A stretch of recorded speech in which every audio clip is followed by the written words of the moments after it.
I was reading your book, Securing Democracy, and this, I mean, for lack of a better term, I don't want to use the cliche, but it does read like a spy novel. It's really had me glued to the screen, and I want to kind of break this down for people who maybe aren't so familiar with Brazil and what happened during the last couple of years. I was hoping if you could start with Operation Car Wash and just kind of break down what happened in the judiciary and how that led to the Supreme Court ruling in your favor, I would say, and just the beginnings of it. So just as Bolsonaro was getting into government, right? Yeah. So I mean, Operation Car Wash was probably the single most powerful event shaping Brazilian politics over the last 5 or 6 years. It was the force singularly responsible or primarily responsible for the impeachment of Dilma Rousseff, the Workers' Party president, the first female elected president of Brazil in 2016 under totally fraudulent pretext that I was denouncing at the time, and was also responsible for the imprisonment of the founder of the Workers' Party, the former two-term highly popular president Lula da Silva, who governed Brazil from 2002 until 2010. They imprisoned him in 2017, right as all polls showed that he was overwhelmingly the favorite to become president again. So they kind of destroyed PT. They impeached Dilma, and they all of a sudden they saw, wow, Lula is positioning himself to get back into the presidency. We did all this work to get rid of PT finally, and now Lula's just going to waltz back in right to the presidency. We're not going to let that happen. So they, brought these very dubious charges they knew at the time had no evidence, and quickly convicted him, all under the aegis of Operation Car Wash. And Operation Car Wash was this kind of lucky, coincidental investigation that started as something very small in this like mid-sized town of Curitiba, which is kind of like the Kansas City of Brazil. It's just like a place a lot of people kind of live, but never has any relevance. And they caught this guy who was money laundering cash through a local car wash in Curitiba, hence the name Operation Car Wash. And when they caught him, the case went before this low-level judge, Sergio Moro, and he said to them, look, I am involved heavily in the corruption schemes of the most powerful politicians and oligarchs in all of Brazil, and I can give them all to you in exchange for, leniency for not going to prison for what you caught me doing.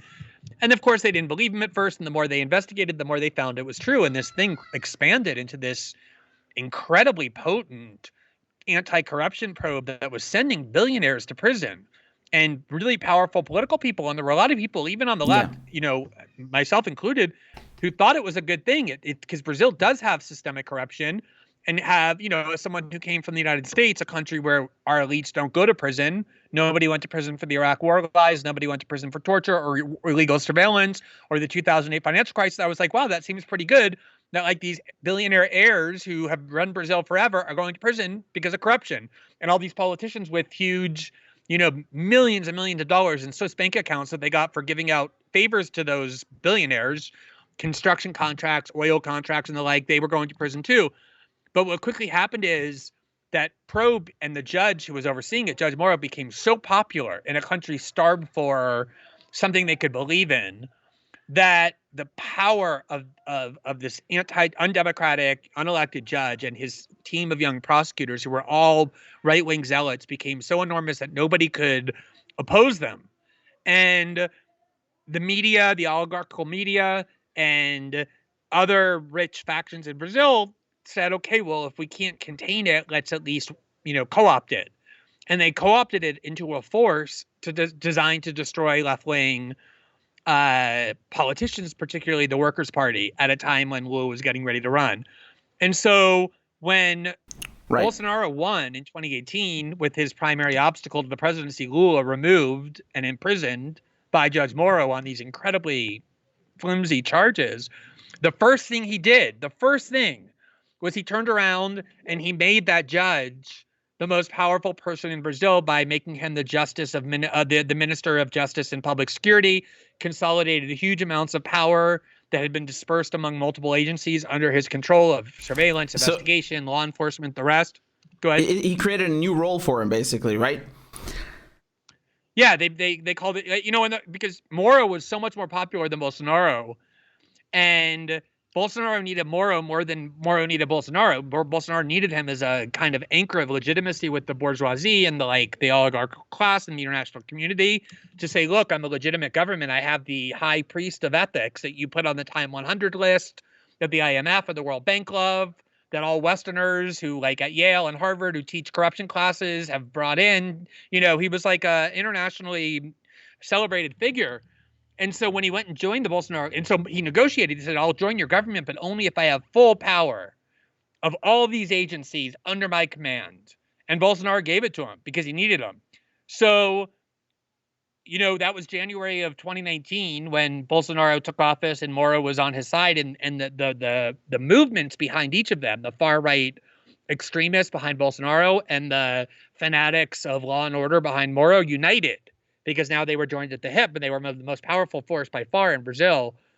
And it was about 4 months after that, his inauguration, when they were at the peak of their power, that I was contacted by an anonymous source. It was on Mother's Day of 2019.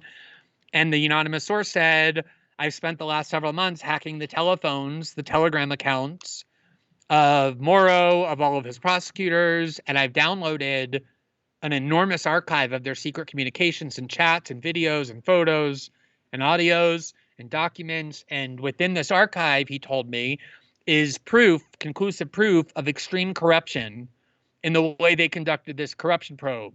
So we uploaded it to my phone over the course of 2 weeks. I began with my colleagues looking at it. And what we found was that everything he said was true. It showed that Moro was constantly collaborating with these prosecutors over how to make sure that the defendants he was required to judge neutrally and was pretending to judge with objectivity would be convicted. It was a whole, the anti-corruption scheme itself was corrupt. And when we began publishing and exposing that, it, destabilized the Bolsonaro government at its core, because Moro was the most important anchor of legitimacy. And I became public enemy number one and sustained all kinds of attacks from the Bolsonaro movement as we did the reporting. They did investigations of me, tons of fake news. We had so many specific death threats containing very non-public information about where we lived, where our kids went to school. And then Bolsonaro repeatedly threatened that I would be imprisoned, and made good on that in January of 2020 when they arrested what they claimed were my sources and charged not only them, but me as part of this broad conspiracy where I was charged with 126 felony counts for facing up to 300 years in prison. And the judge ultimately threw out the charges only because the year before the Brazilian Supreme Court had issued a ruling in response to Bolsonaro's threats to imprison me, saying we prohibit any retaliation against Glenn Greenwald for the journalism he's doing, because to do so would be a violation of a free press. And only for that reason did the judge say he was throwing out the case. Otherwise, it was a right-wing judge. He said, I believe Glenn Greenwald committed crimes. I would.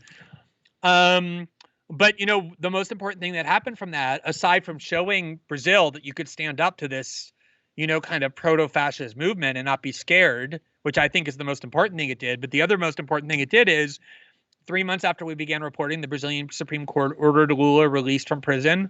And then about 2 months ago, the Brazilian Supreme Court nullified all of his criminal convictions on the grounds that Judge Moro had acted corruptly and improperly, as our reporting demonstrated, and restored all of his political rights. And now it's 99.9% certain that Lula will run for president against Bolsonaro in 2022, and polls show that he has a substantial lead and is probably the only candidate who could defeat Bolsonaro for re-election.